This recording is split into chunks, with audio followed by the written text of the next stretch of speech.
सभी पशुपालक भाई बहनों को मेरा प्यार भरा नमस्कार और आप सबका स्वागत है मेरे चैनल ममता विलेज फार्मिंग जोन में। पशुओं से जुड़ी हुई जानकारियां, पशुओं का दूध कैसे बढ़ाएं और पशुओं कुछ ऐसे रोग, कुछ ऐसी परेशानियां जो हमारे यहाँ बहुत सारी औषधियाँ पौधों के रूप में जम आती हैं बरसात के समय या वैसे भी। जो भी कुछ मुझको जानकारी है मैं पूरी कोशिश करती हूँ आप तक पहुँचाने की। यदि आप हमारे चैनल पर नए हैं तो हमारे चैनल को सब्सक्राइब कर लेना, फेसबुक पर देख रहे हैं तो फॉलो कर लेना। ऐसी जानकारी मिलती रहती है हमारे चैनल पर। और वीडियो को लास्ट तक देखना, तभी आपके समझ में आएगी, बिल्कुल भी स्किप नहीं करना। कभी कभी कोई महत्वपूर्ण जानकारी हमसे छूट भी जाती है, जब ध्यान आती है बीच में लास्ट में हम उसको बता देते हैं और आप थोड़ी सी वीडियो कट करके पूरा नहीं समझते हैं, फिर गलतियाँ वीडियो बनाने वाली की हो जाती। नहीं, उन्होंने ये बताया था, हमने इसको दे दिया, समझा तो आपने है ही नहीं। जब आप सारी वीडियो देखेंगे, सारा समझेंगे, तभी तो पशु को आराम होगा। यहीं कहीं ऐसे ही घास में आपको भी कहीं ना कहीं मिल जाएगा। ये देखो यहाँ पर भी ये पौधा है, ये पौधा है चिड़चिटे का। आज सारी वीडियो हमारी इसी के ऊपर है। यह पशु के बहुत रोगों में काम आता है, मगर आज का जो रोग है वो है सूजन। सबसे बड़ी समस्या आती है पशु के ब्याने से ही 10 दिन पहले या 7-8 दिन पहले से पशु को बिस्मा आ जाता है, जिसे सूजन भी बोलते हैं। वह बाग से लेकर पशु के पीछे तक आ जाता है, सारे में आगे भी नीचे तक आ जाता है, उसकी नाभि तक आ जाता है। कभी कभी तो पशुओं पर बहुत ज़्यादा आ जाता है। ब्याने से पहले तो हम उसको पशु को ऐसा कुछ उसे दे नहीं सकते हैं। आप यदि कुछ देंगे भी तो भी वह कम नहीं होगा। मगर पशु को ब्याने से बाद आपने सब कुछ देकर देख लिया है, गाय भैंस, चाहे गाय हो चाहे भैंस हो, और बिस्मा पशु का नहीं जा रहा है, पशु के बाग से सूजन नहीं जा रही है। यदि आप सब कुछ देकर पशु को थक चुके हैं फिर भी पशु की सूजन नहीं जा रही है, नंबर 1 फार्मूला आपको मैं आज बताऊंगी। जब बरसात का समय होता है, बहुत सारी औषधियाँ हमारे यहाँ जम आती हैं, बिना बोए जम आती हैं, क्योंकि उनका पहले कहीं पौधा होता है, उसके बीज ही जगह तक पहुँच जाते हैं बरसात से बहकर, और वह खूब सारे पौधे उसके नए जम आते हैं। यदि हमको पता हो कि इस चीज़ से इस चीज़ का इलाज है तो हम पशु को तुरंत ठीक कर लेंगे। हम उसको समय से दे देंगे तो पशु हमारा जल्दी ठीक हो जाएगा। क्योंकि यदि पशु पर बिस्मा ज़्यादा दिन तक रह जाता है ब्याने से बाद, और पशु का दूध भी घटने लगता है, उससे पशु दूध नहीं बढ़ा पाता है। बिस्मे के कारण कभी कभी थन इतने मोटे भी हो जाते हैं कि हम सब दब नहीं पाते हैं। पशु का थन दबाते हैं तो पशु को परेशानी होती है, लात मारता है। यहीं कहीं देखा था मैंने उसका पौधा,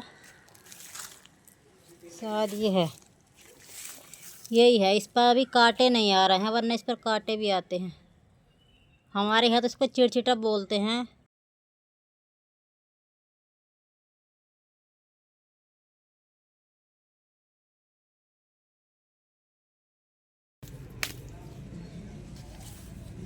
ये वही पत्ते हैं जो आपके पशु को कैसा भी बिस्मा हो, आप देख लीजिए, चिड़चिटे का पत्ता है। हमारे यहाँ तो इसको चिड़चिटा बोलते हैं, आपके यहाँ पता नहीं है क्या बोलते हैं। इस समय से बीज नहीं थे, इस चिड़चिटे के पत्ते हैं। बरसात का समय है तो इस समय पौधा इसको बहुत ग्रो कर रहा है और नए पौधे भी बहुत जम रहे हैं। अब आपको यह हर समय मिल जाएगा आपके क्षेत्र में, अधिकतर ये हर क्षेत्र में जमता है इसका पौधा। सिर्फ इसके एक मुट्ठी पत्तों से आपके पशु का कैसा भी सूजन हो, कितना भी बिस्मा हो आपकी गाय पर या भैंस पर, इसको खाते ही ठीक होगा। जानकारी को आप यदि सही से देखकर ध्यान रखेंगे तो आप इसे भूलेंगे भी नहीं।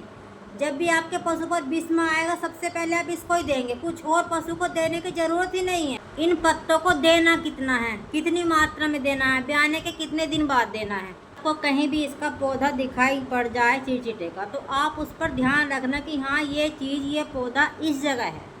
यदि आपको कहीं वो नुकसान नहीं दे रहा तो उसको ना खोड़ें, उसको खड़ा रहने दें। आपके खेत में तो मजबूरी है आपका खोड़ना। ये पौधे अधिकतर ऐसी जगह जमते हैं जहाँ जगह खाली पड़ी रहती है, अपने जहाँ बंगरों में या वैसे कहीं खेत खाली पड़ा है, जगह खाली पड़ी है, तो वहाँ ये पौधे जमते रहते हैं। तो वहाँ तो खड़े रहेंगे तो आपको कोई परेशानी नहीं होगी। और जब आपको जरूरत पड़ेगी इलाज की तो अपने पशुओं को आप एकदम दे देंगे, आपको ढूंढने की जरूरत नहीं पड़ेगी। और इनको पशुओं के ब्याने के बाद ही देना है, पहले नहीं देना है। गाय भैंस के ब्याने से तीसरे दिन इन पत्तों को अपने पशुओं को खिला दें। इसके आपको सिर्फ एक मुट्ठी पत्ते लेने हैं, और ऐसा नहीं है कितने दिन देना, सिर्फ एक दिन अपने पशु को दे दीजिए। एक दिन पशु को खिला दीजिए एक मुट्ठी पत्ते, आपके पशु का बिस्मा ठीक हो जाएगा। पौधा एक ऐसा पौधा है जो पशु के अंदर जो इन्फेक्शन है उनको सही करता है। पेट के रोग के लिए बहुत महत्वपूर्ण औषधि है ये। और ये सूजन की समस्या उसी चीज़ से आती है। यदि पशु का कोई अंदर इन्फेक्शन हो गया है किसी खाने को लेकर, तभी यह पशु के बिस्मा आता है। यह ब्याने से पहले, कुछ पशुओं के ब्याने के बाद भी बिस्मा आ जाता है, कई कई दिन बाद तक आ जाता है। और आप उसे देखकर घबरा जाते हैं कि बिस्मा तो पहले से आता है। बिस्मा पहले से नहीं, ध्यान रखने की बात है, बिस्मा पशु के ब्याने से 2-3 दिन बाद भी आ जाता है। थन एक काफ़ी भारी हो जाता है, कभी कोई सा थन कभी कोई सा थन, मगर दूध निकालने में कोई परेशानी नहीं हो रही है, थनों में गांठ नहीं है, तो समझ लेना बिस्मा ही है। क्योंकि हमारी एक भैंस पर बिस्मा ब्याने से बाद ही आता है, 2-3 दिन बाद आया, कई दिन तक रहा। और इसी औषधि से किसी ने मुझको बताया, तो मैंने चिरचिटे के पत्ते अपनी भैंस को दिए। और इसको देने से कुछ मैंने पशु को धुनी भी दी थी बैल लेके, कुछ मैंने उससे थोड़ा आराम मिला, उससे भी आराम मिला। मगर फिर किसी ने चिरचिटे बताया, तो मैंने अपनी गाय भैंस को ये भी दे दी और पशु का सूजन एकदम से उतर गया। पहले तो मुझे लग रहा था कि पशु ब्याने के बाद सूजन आ गई है, ये पता नहीं थनैला नहीं हो, कहीं पशु का थन दब के सूज तो नहीं गया है, कोई और दिक्कत ना बन जाए, पशु का थन ना मारा जाए। मगर ये पशु के थन में यदि गांठ नहीं है और वह सुरख नहीं है, ज़्यादा गर्म नहीं है, तो बिस्मा ही है। आप उसे बाद में आने वाले बिस्मे को आप उसका इलाज करवाने लगते हैं कि पशु के थन पर थनैला हो गया है, और उस थनैले की दवाई लगकर पशु का दूध और सूख जाता है। डॉक्टर साहब दवाइयाँ लगाते हैं उस सूजन को सुखाने की, उसको कम करने की। उसके कम करने के चक्कर में पशु का दूध भी कम हो जाता है, फिर पशु पूरे ब्याह दूध नहीं बढ़ाता। मगर ये ऐसी चीज़ है जिसको अपने पशु को आप दे देंगे, इससे सूजन भी उतरेगी, पशु का बिल्कुल भी बाक सुरख भी नहीं होगा और आपका थन भी खराब नहीं होगा। अपने पशु को इसको ज़रूर दे दें। आपके पशु के थनों में बिस्मा है, सूजन है, तो इससे एकदम ख़त्म हो जाएगी, आपको अगले दिन ही रिजल्ट मिल जाएगा। और ये थोड़ी बहुत रह गई है, आपको लग रहा है अभी सारी ख़त्म नहीं हुई है, थोड़ी सूजन रह गई है, तो इसके बहुत थोड़े से पत्ते और अगले दिन दे दें। एक मुट्ठी आपने एक दिन दिए हैं, तो उसके आधे मात्रा में पत्ते अपने पशु को फिर दे दें अगले दिन। आपके पशु को इन पत्तों से ही सूजन ख़त्म हो जाएगा। यह बहुत ही नंबर 1 फार्मूला है। पहले बुजुर्ग इस चीज़ को देते थे पशुओं को, मगर हम क्या करते थे, हम उनकी बातों पर ध्यान नहीं देते थे।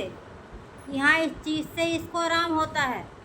मैं आपको बता इससे रही हूँ, मैं खुद पशुपालक हूँ, मैं यह सब चीज़ें अपने पशुओं पर इस्तेमाल करती हूँ। यदि उनमें कोई ऐसी दिक्कत आती है, मैं कोशिश करती हूँ कि हमारे पशु को घर की चीज़ों से या ऐसी औषधि यदि किसी को पता हो तो मैं उससे पूछती रहती हूँ, अपने पशुओं को देती हूँ। यदि हम कहीं बैठते हैं, बहुत सारे इकट्ठे लोग, हम कुछ ना कुछ ऐसी बातें छेड़ते रहते हैं कि कोई ना कोई ऐसा हो बता जिससे पहले रोग पशुओं को ठीक हो, तो कोई ना कोई बात ऐसी निकल कर सामने आ जाती है जिससे हमको पता चल जाता है।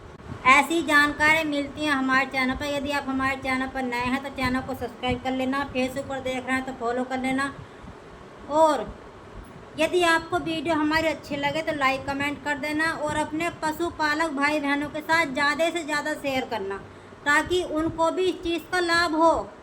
आपको पता चल गया है तो कोशिश करें किसी और को भी, किसी और के पशु को भी इस चीज़ से लाभ हो जाए, उसके दवाइयों का खर्चा बचे, वह परेशान ना हो कि पशुओं पर बिस्मा बाद में भी आ जाता है। पहले तो आता ही आता है, बाद में भी आ जाता है। कहीं आप थनैला समझकर उस बिस्मे की ही दवाई तो नहीं लगवा रहे हैं पशु को।